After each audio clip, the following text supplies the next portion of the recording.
Sam Blaskowski has just done something nobody thought possible. In a stunning performance, he clocked 9:89 seconds in the 100 meters, officially becoming the fastest white sprinter in history. A record that stood untouched for 15 years was suddenly gone, broken by a former airport worker from Wisconsin. The reaction was immediate. Fans were shocked. Athletes were stunned. Even longtime track and field experts struggled to process what they had just witnessed. Then came the interview. When asked how he felt about running 9:89, Sam's response was almost unbelievable. "I don't think we've peaked yet." Think about that for a second. The fastest white man ever recorded doesn't believe he's reached his full potential. Most athletes would celebrate a performance like this for months. Sam is already looking ahead to the Diamond League, the World Championships, and eventually the Olympic Games in Los Angeles. He's not interested in protecting a record. He wants to test himself against the fastest sprinters on Earth. And that's where this story becomes truly fascinating. Because nobody knows how good Sam Blaskowski can actually become. Not the fans, not the experts, not even Sam himself. Just months ago, his reality looked completely different.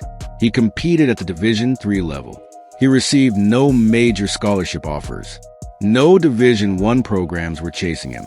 To fund his dream, he worked at a regional airport while saving enough money to relocate to Florida.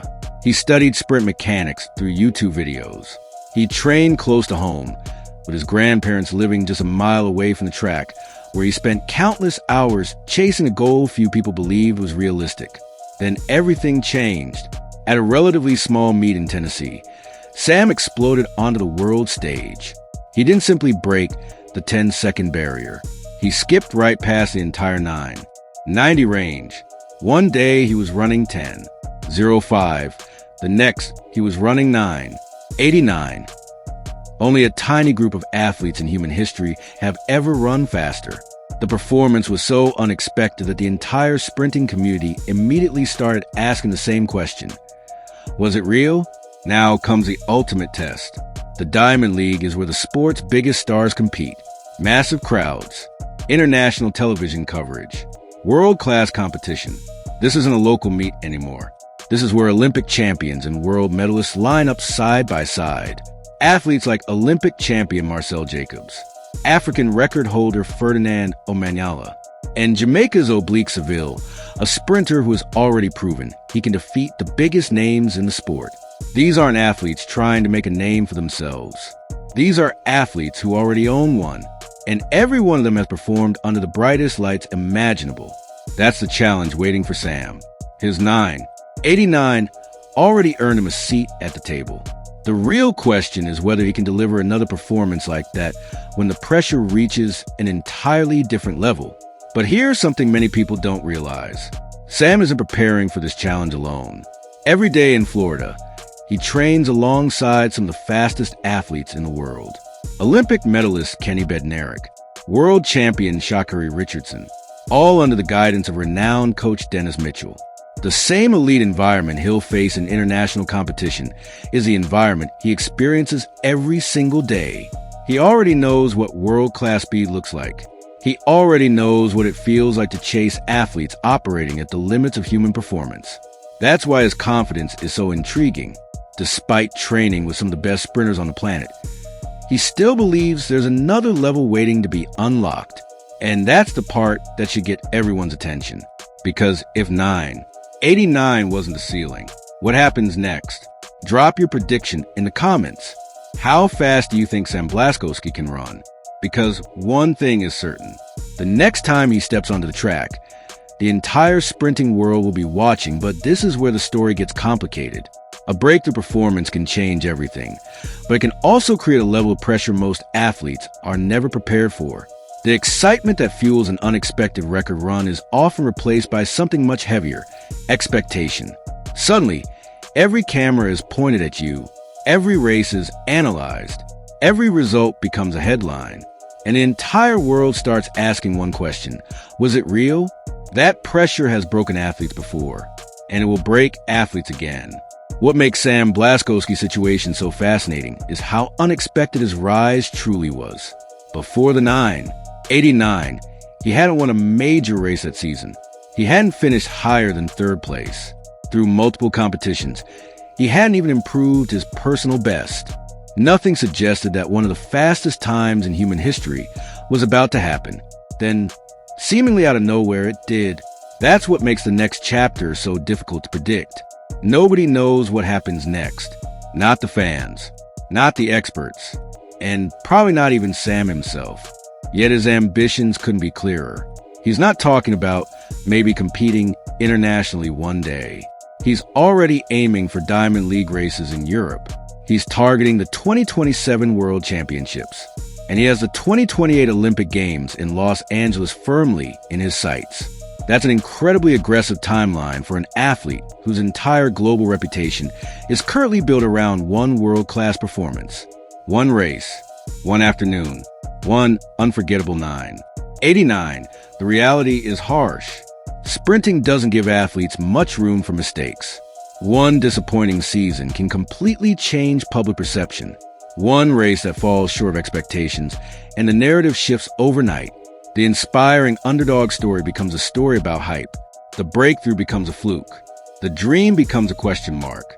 That's the razor-thin line Sam is walking right now. But here's why people continue to believe. Because 9:89 seconds isn't just fast. It's historically fast. Only a tiny handful of performances in the history of the sport have ever been better. The athletes who have run faster aren't simply elite competitors. They're some of the fastest human beings who have ever existed. And now Sam Blaskowski's name sits in that conversation. In 2026, he's among the very best sprinters in America, among the very best sprinters in the world. On paper, he belongs in any elite field. The question is whether he can prove it when the spotlight is brightest. And there is one detail that keeps standing out.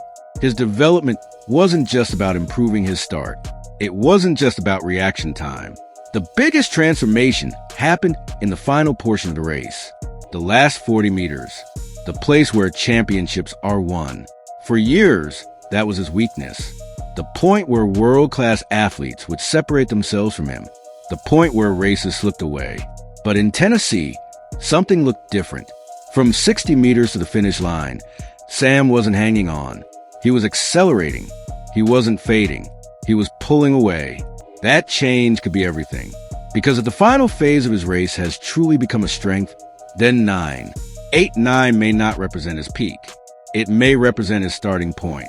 And that's what makes this story impossible to ignore. Think about where he came from. A kid from Wisconsin. No major recruiting attention. No Division I scholarship offers. Learning sprint mechanics through YouTube videos. Working in an airport to save enough money to keep chasing a dream most people thought had already ended. Then stepping into a training environment filled with Olympic medalists and world-class stars. Not only surviving there, thriving there, and now he preparing to enter Diamond League competition against the very athletes he was once told he could never compete with. Athletes who had every advantage. The scholarships, the facilities, the exposure, the resources, the pathways to success. Everything Sam never had. Soon he'll step onto the track and look down the lane at some of the fastest men on earth.